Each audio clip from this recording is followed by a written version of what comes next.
रायगढ़ के कोतरा थाना के पास उस वक्त अफरा तफरी का माहौल निर्मित हो गया जब लोगों ने सीएसबी के गोदाम से भयंकर आग की लपटों को देखा। आग इतनी भयावह थी कि दूर से काले धुएं का गुब्बारा लोगों को नजर आ रहा था। पुलिस विभाग और दमकल की 8 गाड़ियों ने मौके पर पहुंचकर घंटों मशक्कत के बाद आग पर काबू पाया। अगर आग और फैल जाती तो निश्चित तौर पर एक बड़ी दुर्घटना रायगढ़ में घट सकती थी।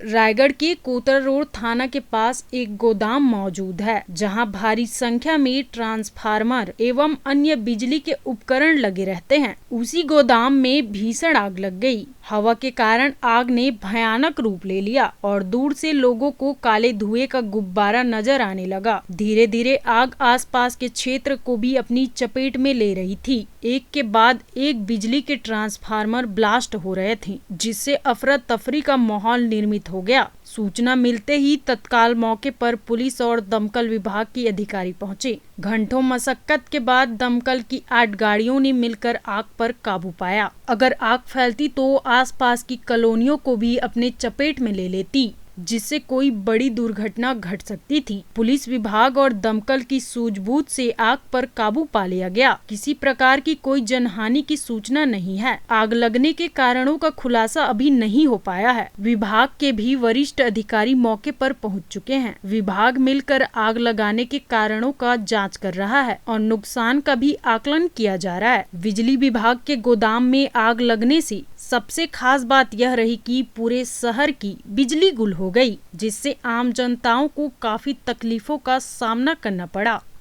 मामला तो अभी पता नहीं चल रहा है। जैसे हमको आग लगने की सूचना मिली तो हमने तुरंत हम अपने टीम को रवाना किया यहाँ के लिए, और यहाँ आते के साथ क्या आग बहुत ही भयंकर फैल चुकी थी और हवा का रुख भी हवा तेज बहने लगा। इसके कारण से क्या हमको बुझाने में दिक्कत हो रही थी, क्योंकि फार्म जो हमें डाल रहे थे वो क्या है उड़ जा रहा था। तो बड़े मशक्कत के बाद हमने क्या है यहाँ का आग को हम नियंत्रण कर पाए और अभी स्थिति धीरे धीरे सामान्य हो रही है और पूरा यहाँ का स्थिति बिल्कुल सामान्य हो जाएगी। हम पूरे बुझ जाएगा तब हम अपने गाड़ी को यहाँ से रवाना करेंगे। लगभग कितनी गाड़ियाँ लगी हैं? गाड़ी लगभग 8 गाड़ी लगी हुई है।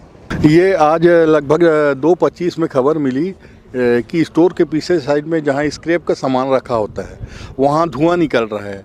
डी स्टोर ने तुरंत, डी स्टोर कीपर हैं, उन्होंने तुरंत आके देखा तो यहाँ पे जो स्क्रैप मटेरियल है उसमें से धुआं निकल रहा है और उसके बाद तुरंत उन्होंने मेरे को सूचना दी और फायर ब्रिगेड को मैंने फिर मुनेर, जिंदल और नगर निगम से रिक्वेस्ट करके फायर ब्रिगेड बुलाया और वर्तमान में स्थिति तो नियंत्रित हो चुकी है।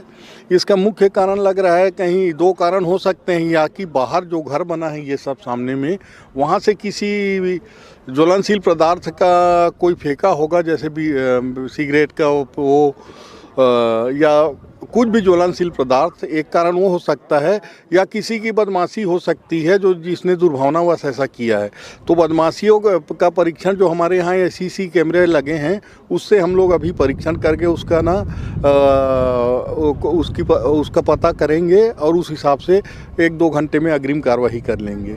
और जहाँ तक जो नुकसान की बात है, ये सब स्क्रैप मटेरियल हैं, फेल ट्रांसफार्मर हैं, तो अनुमानित नुकसान बहुत कम है।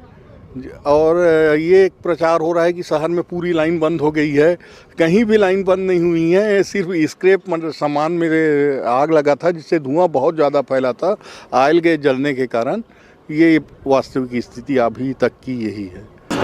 ये सीएसबी का स्टोर रूम कोतरा रोड पे है। वहाँ पर बहुत सारे ट्रांसफार्मर रखे हैं, कुछ नए कुछ पुराने ऐसे करके। तो एक साइड में जो जिधर पीछे दिख रहा है एरिया अपना, उस इलाके में किसी अज्ञात कारणों से आग लगी है और ट्रांसफार्मर में भी आग लग गया है, जिसका बहुत सारे फायर ब्रिगेड आए हुए हैं, उनसे अपन आग बुझाने का काम कर रहे हैं। आग क्यों लगी है ये जांच के विषय है, जांच के बाद ही बताया जा सकता है कि किस कारण से आग लगी है। लगभग आग पे काबू पा ली गई? अभी लगभग तो 90% आग पे काबू पा ली गई है। फिर भी ट्रांसफार्मर और उसमें ऑयल वाली बात है, तो उसको और अच्छे से बुझाने का काम जारी है। रायगढ़ से सुरजीत कौर की रिपोर्ट, ACN 24।